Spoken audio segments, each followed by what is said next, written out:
Please, just stop crying, Kendra Brooks whispered, forehead against a cabinet in her dim Washington, D.C. kitchen. The power was off, not by choice. Her son Micah wailed from the bedroom, a hungry sound that turned each second into guilt. Kendra typed her brother Ben, I need $50 for formula. Payday's Friday. I'll pay you back. She hit send without checking the last digit. She didn't notice the contact name looked wrong. She only noticed her prayer, God, please send help tonight, right now before I break. Outside the streetlights on Georgia Avenue flickered, like even the city felt tired. Before we continue, please subscribe and let me know in the comments what city you are watching from. Her phone buzzed. I think you meant to text someone else. Is your baby okay? Kendra froze. A wrong number at midnight, and this stranger sounded concerned, not creepy.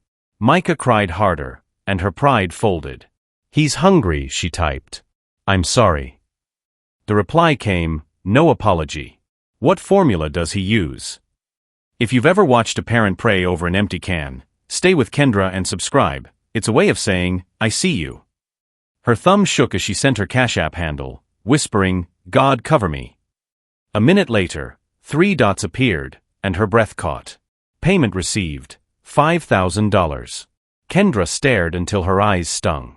I asked for 50, she typed. This is too much. The stranger replied, use it. No favors. She ran to Micah, mixed a full bottle, and watched his tiny fists unclench. Relief hit first. Fear followed. How do you know my baby's name? She wrote, heart racing. After a pause, I heard you say it while you were crying. I was listening. Kendra swallowed. In D.C., being listened to felt almost like a miracle. She checked the app again, expecting it to vanish, but it stayed real in her palm still. Across town in Georgetown, Grant Albright stood by a window, phone glowing in his hand. He kept this private number for grief, not strangers. Yet Kendra's message sounded like truth, not a con.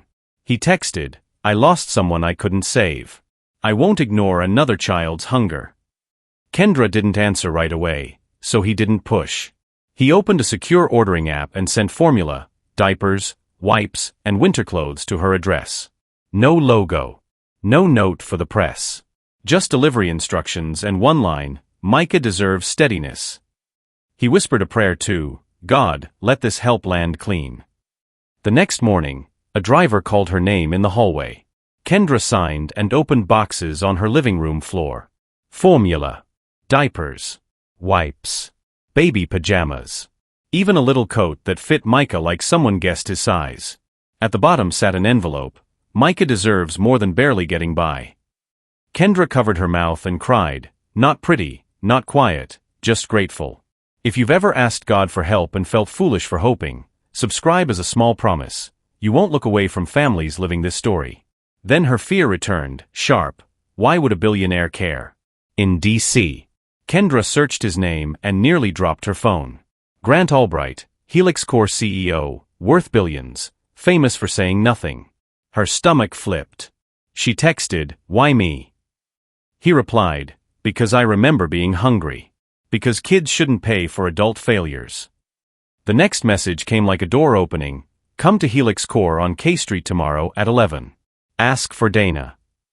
Kendra borrowed bus fare, packed a diaper bag, and held Micah close on the ride downtown. She prayed at every stoplight, asking God for safety, not luxury. When the bus crossed DuPont Circle, she told Micah, we keep going, okay? Helix Core's lobby felt like another planet, quiet, bright, controlled. Still, no one stared at her baby carrier. Dana met her with a warm nod and led her upstairs. Behind glass was a nursery, ready to use, stocked like someone cared on purpose. Grant arrived with tired eyes and a steady voice. You owe me nothing, he said. I'm not saving you. I'm offering work. He slid an offer letter across the table. Flexible hours, strong pay, full benefits. Kendra read the numbers, shook her head, and whispered, God, is this real? Grant answered softly, yes. Micah slept, warm against her. 2 weeks into the job, Kendra saw numbers that wouldn't sit still. Vendor payments, always just under review limits, routed through a shell. This wasn't carelessness, it was a system. She printed device IDs, timestamps, and approvals tied to ghost logins. Grant had warned her, bring anything suspicious only to him. She did. He read in silence, jaw tight. I suspected drift, he said. Now we have proof. He slid a photo across the desk. CFO Marcus read, smiling like a man who never heard no. Kendra felt her skin go cold. God had brought her here for a reason. That morning, Marcus sat across from Grant, calm as a man in control. Kendra watched the security feed from the nursery suite, Micah humming behind her. Grant laid out the logs. Marcus smiled anyway. Single moms make great shields, he said. He slid a flash drive forward. Resign by Friday or I bury you. Grant stayed steady. You're finished. Dana entered with security and a federal forensic accountant. Marcus's badge died on the spot. If you're still here, subscribe, not for drama, but because truth costs something. Kendra's phone buzzed, unknown calling. She answered, and heard Marcus laugh. From somewhere close. Thank you for watching this story to the end. If you enjoyed this story, you will surely love the next one.